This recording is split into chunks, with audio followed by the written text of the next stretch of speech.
சிறிது தூரம் பயணம் செய்த பின் கடலில் பலத்த மழை பெய்ய துவங்கியது. கடல் அலைகள் மிகவும் ஆக்ரோஷத்துடன் ஆர்ப்பரித்து வந்தன. அவனது சிறிய படகு அந்த கொடூர அலைகளை தாக்குப்பிடிக்க முடியாமல் பலமுறை கவிழ்ந்தது.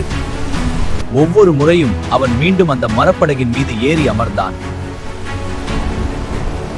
சிறிது நேரத்தில் சுறாக்களின் ஒரு கூட்டம் அந்த மரப்படகை சூழ்ந்து வந்தது.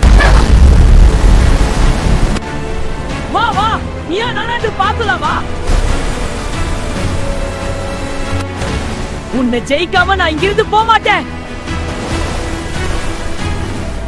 ஒழுங்கா எனக்கு வழிவிட்டு ஓரமா போயிடு.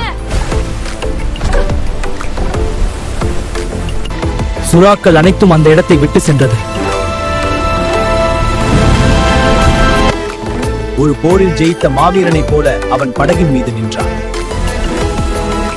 கனவில் கூறிய அனைத்தும் நிறைவேறப் போகிறது என்ற ஆனந்தம் அவனை பற்றிக் கொண்டது.